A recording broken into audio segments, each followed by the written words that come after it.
Hey Turo, I'm back.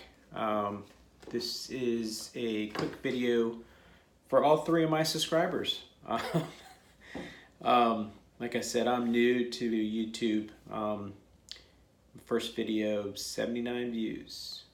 But anyways, I used YouTube when I was starting to get into Turo because I really wanted to see what other people were saying, the experiences they were having, both on the renter side and then on the host side. Um, and I've gotten actually a couple messages through YouTube asking me to do a follow up to what I've been doing currently today. Um, and kind of the experiences that I've had, both positive and not so positive. But so part two of my first video and only video, I had rented my S5 out, and it had rented for, originally it was supposed to be for 1 day, and then I'm sorry, for one week actually. And then about 5 days in, the renter would call me back and say, "Hey, can I get it for another week?" So I would approve it, and then 5 days later, he would make the second request and third request and so on. So it was almost a month that he had the car. So that was, a month is a long time, especially on Turo when you're renting your own personal car. Probably would have felt better if maybe he would have brought it in, and I could have looked over it maybe at the second week. But anyway, so it was the day I was supposed to get the car back. He actually was supposed to meet me at my house, and we were going to basically look over the car after he had it for a month and make sure everything was checked out and everything looked good, and then he'd be on his way. So I was at work in Virginia, and I got a call from him, and my expectation was that he was calling just to confirm that I would meet him at the house and he was going to drop the car off. Totally opposite of what what I thought was going to happen. He actually was calling me to tell me that the car had actually gotten towed. He was not able to actually get the car because it was not in his name, and the tow company would not release the car to him. So if I wanted the car, I would actually have to go into Maryland, where he lived, go to the tow site, pay for the tow, and then get my car back.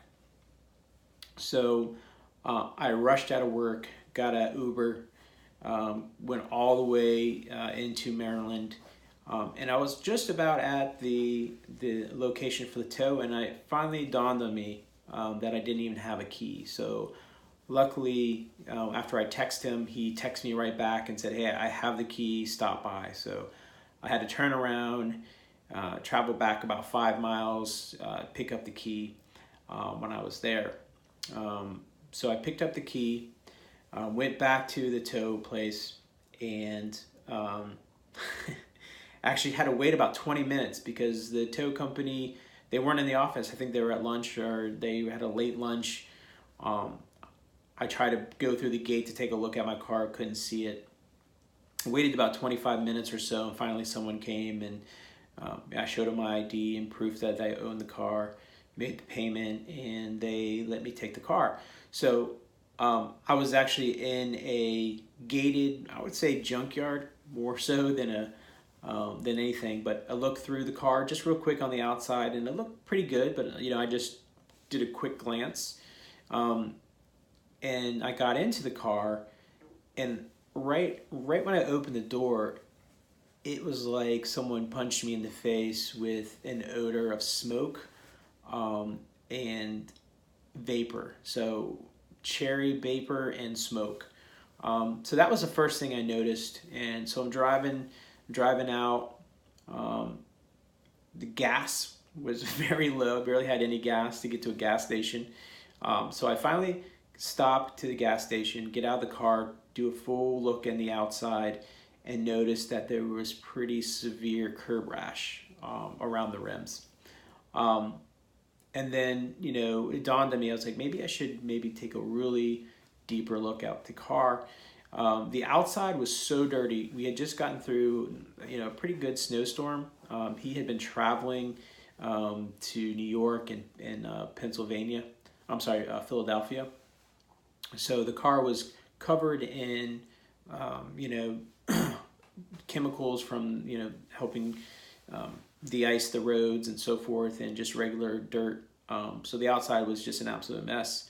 But then when I really started to look around, and the the interior was an absolute disaster. I have black all-weather mats. They were pretty much brown. The middle console looked like someone just took some syrup and just kind of hosed it all down. And now that I think about it, I think it was vapor. Um, so I think they spilled their vapor inside the middle console, and it actually went through the console rubber and then into the wiring down underneath. So then I really started to take a look, and there was trash all in the back. There was trash under the seats. There was sticky goo inside of the seats. And then I got down on my hands and knees on the passenger side and was looking at the mat and looking under the seats. And to my surprise, I saw very large pieces of marijuana. I'm not talking about, you know, maybe something, you know, fell out on the floor. I'm talking about pretty big sized buds. So big sized buds were all through the passenger side. I even looked in the side pocket there, and there was buds inside of there. So ultimately, I was like, all right, I got to get this thing to the car wash. So I drove to the car wash for a couple reasons. A, I wanted to really see what the damage was on the outside. B, I wanted to see, well, B, I actually did not want to get pulled over. I mean, like I said, when you open the door, it was very apparent that there was smoke, vapor, cherry. Now that I think about it, there was actually some Philly blunts in the middle console still left too. So I believe those are cherry Philly blunts. So vapor, cherry Philly blunts, and just regular smoke. So anyway, so I get to the car wash, and the first disclaimer I make is, hey, you know, you're going to find some stuff in here. My apologies. You know, it's not mine. It's a car rental. Went through the story. So they were totally cool with it. They just said, hey, whatever goes in a vacuum, you'd be surprised what we see in cars anyway. So I just let it go. So they cleaned the outside, cleaned the inside. When I got the car back, you know, within 10 or 15 minutes, this is just going through a regular, you know, Joe Schmo car wash. I could actually see the outside of the car now. It was cleaner. And it ultimately I was very surprised and lucky. It didn't have any damage, you know, on the paint or anything, but it was the rims. The car still smelled horrible. And so I called immediately. I called Turo. It's my first bad experience with a renter. Made a claim on the rims, made a claim on a cleaning fee. Ultimately, Turo came back and they were like, we'll give you $150 for a cleaning fee. And I really politely explained to him, I was like, I live in, you know, Bethesda, Maryland, really expensive place. I said the damage, both, you know, whether it's the mats, the goo in the middle console, the actual smoke, I said $150 is not going to get this clean. I actually went and got an estimate for a full detail inside with the Ozo, taking the smoke away, scrubbing the leather, scrubbing, you know, all the leather panels, basically cleaning the entire car at a full detail, and it came to $250. So I immediately called Turo back, and I was like, "This, I don't know if this is like a joke or this is just you guys trying to just put a little bit of effort into getting me feeling like I felt like I got something, or you know, I was going to feel comfortable with the amount of money." But anyways, after I explained it to him, actually Toro was really good about it. You know, I showed them the quote, I showed them the pictures, I took that's another thing, guys. Anything at all, if you see anything damage-wise, you know, it's hard to prove that the car smells like smoke, but when you have Philly blunts and buds of weed laying on the floor, buds of weed, well, you know what I'm saying. It's pretty obvious that was the case. So there was lighters, Philly blunts, weed, all kinds of crazy chargers. I actually had a dash cam, and it was wired internally through the headliners, and that got ripped out, was laying on the ground. It was an absolute disaster. If I've never seen a car that dirty. But anyway, so that was part of it. So the tow, the multiple cleaning that I had to get, the detailing I had to get done. Today, even after the Ozo, I open the doors and I can still smell it. So I'm gonna have to, out of my own pocket, I'm going to have to go have that redone again with the Ozo. I've seen several other hosts talk about buying their own Ozo on Amazon and doing that process in their car themselves. I think you can get a pretty decent one for 50 to 75 bucks. That would definitely be well worth the investment. Guys, every time that you have to take your car off of the platform and bring it somewhere, whether you're getting your rims fixed or whether you're getting a cleaning or you're getting a full detail, that full detail for my car took a day and a half. It took a day for them just to do it, and then they needed it overnight to do the Ozo. It had to run for like 12 hours or something like that. So the car was off for 2 days, and then getting it relisted is super simple, right? But you're taking it off, people aren't seeing it. You probably missed a couple renters looking at it for unavailability. So that's money. It actually was being rented fairly frequently. But when I took it off, it took like another 2 weeks to get a renter back in there. But for me at that point it was fine because I was kind of on the fence if I wanted to continue to rent. But after that incident, the car's rented probably another 10, 12 times and haven't had an issue. All the other renters have been perfect. The actual car just got back today from a 3-day rental. And we had here in Maryland, we had 3 or 4 inches, no big deal, just the road was wet. So he actually had the car washed on the outside, but the time he drove it here was dirty. And I told him, I was like, hey, I appreciate, just the effort. That's awesome. But, as soon as, as soon as I drive down the road, it's going to be the same. So I appreciate the effort, and I think that's awesome. I think that's what Turo's all about. But literally 3 hours later, I had another rental for one of my repeat renters came in. And so 3 hours, had to get the car cleaned inside and out. He did a really good job on the inside, so that was very minimal. But the car was ready and prepped and ready to go. So, ultimately, the experiences that I've had with the S5 have, since that one, and that was in the beginning, has been really bad. And then I also have the Q7. I've had one really bad experience with the Q7, and it's something I am still dealing with today. I just sent an email out to Turo. It's been a month. The S5 was quick. I mean, it was, here's your money within, the cleaning fee was in my bank. As soon as I showed proof of receipt, like within 24 hours, the rest of it probably took like 3 to 5 business days, somewhere in there, and the money just was sent right to my checking account. But the Q7, this has really changed my perspective of Turo at this point, because a month to receive any type of money for damage that was clearly done and proven by pictures is by far unacceptable. I actually just sent an email saying, what's the status? What can I expect the money? It's been a month, so my credit card's already due, and I'm going to end up paying interest on that. And as you guys know, you're not just losing money on the mileage that are being put on the cars, but also any additional expenses, and interest is one of that. And you might say, well, you might lose, like 30 cents, 80 cents, $1.20, whatever it may be.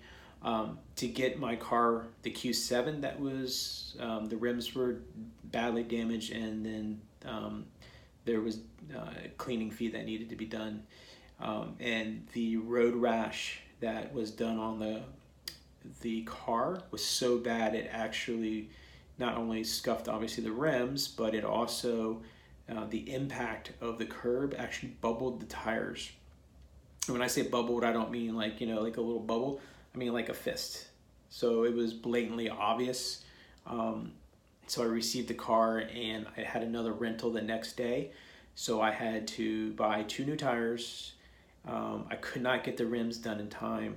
My rims are 21-inch.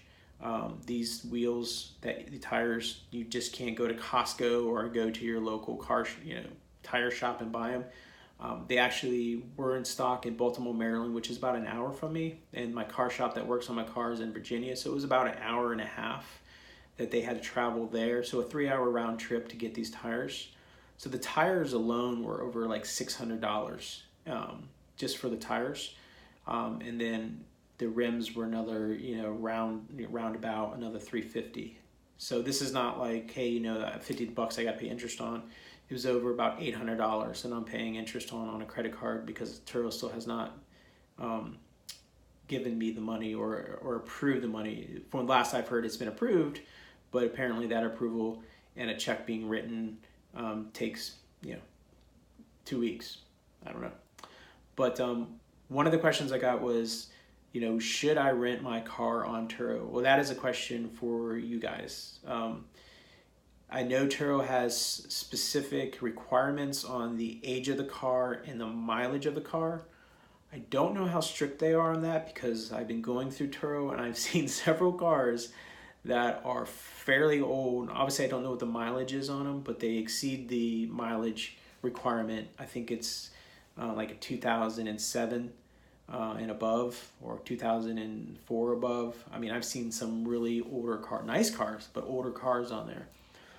And the second thing is, so you really need to, it's really simple. Go on to the platform, sign up, and go ahead and list your cars. It'll ask you to enter all the information about your car, the age, how old it is, the mileage, and then it'll actually tell you if you're eligible. So it's pretty simple. Don't take my word for it. Just throw it in the system and it'll tell you.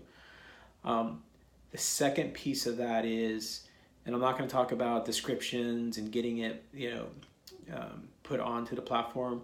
All that's super self-explanatory. If you guys have specific questions or if you guys want advice on what to write, I'll definitely help you with that. I'll shoot you my car and you can take a look what I put in there, the details, and just basically that's what I did. I found a bunch of great renters and I took basically their profile and switched it around with my information on it. So best practice is why I reinvent the wheel. So if you have any questions, let me know and I'll send you my profile so that you can actually look at my cars and what I've written about them.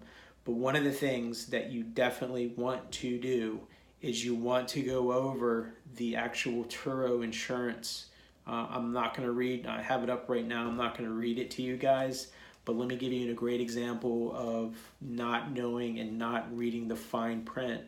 So a while ago, my Q7 21-inch rims were road rash, and so I called and I said, hey, I have a quote, I have road rash on one of the rims, and they said, great, take a picture of it and get a ruler and put that next to the actual curb rash so we can actually see the size and understand the damage that was done.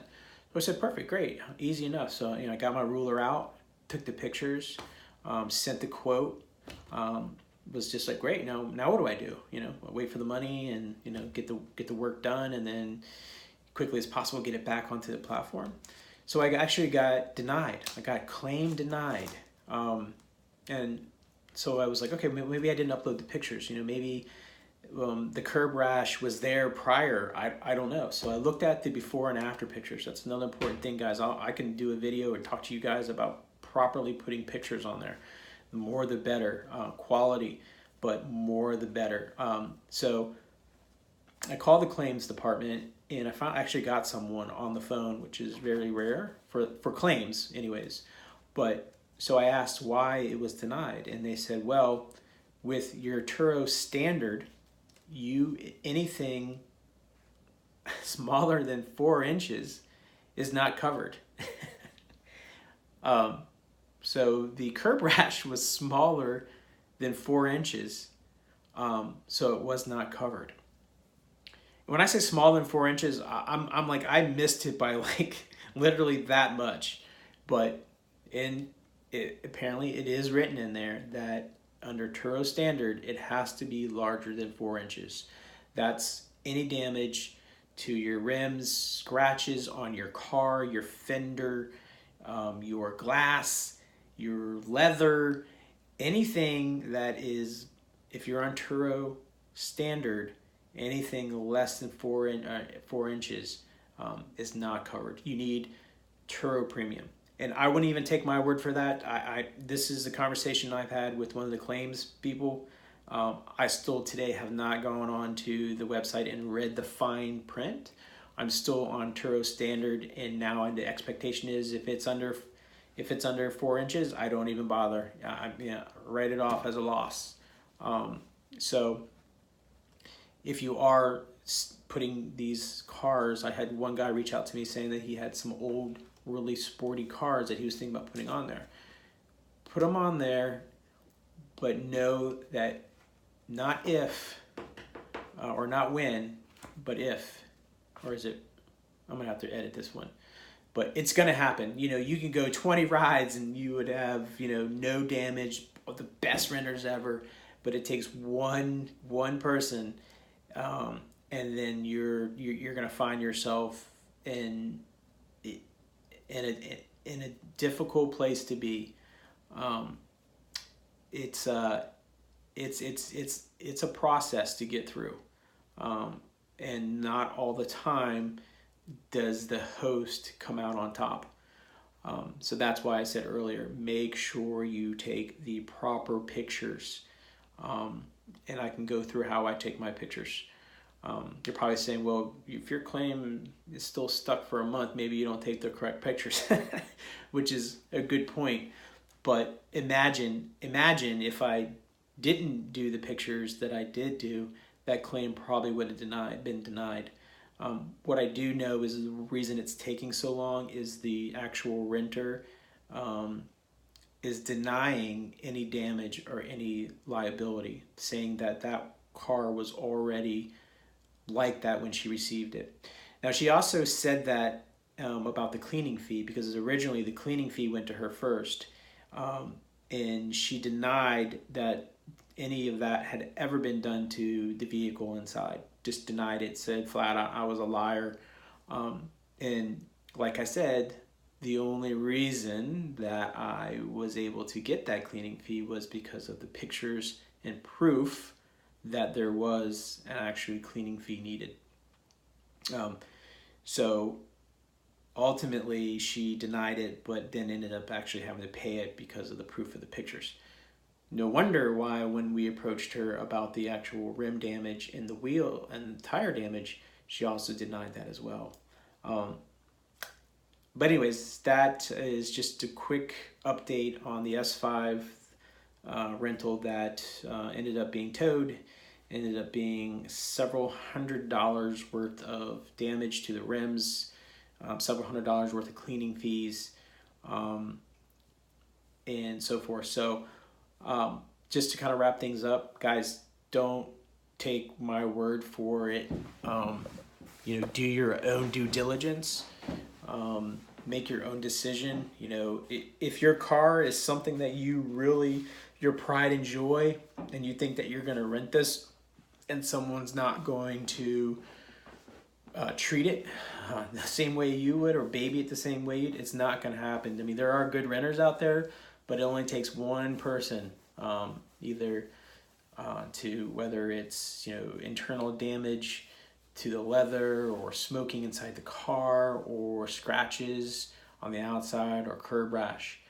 That's ultimately something that you need to be aware of. What I also would do, and this could be a whole nother conversation for later, is things that I can tell you that you need to understand what it cost is very simple. If you have nice rims, my rims are 21-inch gloss black. So if someone scrapes it, it is noticeable. It's noticeable from 6 feet away.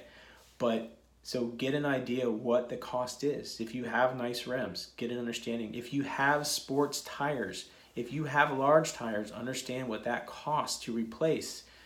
If it's something that you don't think that you can recoup the cost, and it might just be because you didn't take the proper pictures, then these are decisions, because ultimately that money comes out of your pocket if you don't get reimbursed. So hit me up. Let me know if you have any questions. I would be happy to, like I said, happy to share my listings. Happy to share the listings that I use to build my own listings. I can talk to you and walk you through some of the pictures that I take both inside and outside. And more importantly, how to save money on Turo. I have 2 cars that rent anywhere between 2 to 3 times a week, depending on the length of the rental. So I was burning cash in car washes. And the car washes were not anything satisfactory. It was just kind of like the car came out and it was a little bit cleaner than it went in. So I've actually gone through the YouTube videos, gone through my own, what I've done in the past in cleaning cars, and I would not call myself a detailer at all, but I am fairly good at washing a car inside and out, all the way from a power washer, the foam cannon, the chemical guys, shampoos for the carpet, the leather cleaner, the window cleaner. This guy right here is a lifesaver. The glass by Armor All. I don't like Armor All. The actual sticky substance that's you can make yours look real shiny, but this stuff is awesome for glass. I use it in a pinch. I actually carry this. I actually carry a bag with me that has all my detailing equipment in it. Simple stuff, detailing spray. This for the windows. You can actually use this on the steering wheels and throughout the dashboard. I always keep microfiber towels. I keep, I have a quick small bottle in case I'm running late and I need to detail the tires to make a nice tire shine. But I keep all that with me only when I'm when I'm dropping a car off, whether it's at the airport or if I'm dropping the car off at someone's house. I like to have that with me.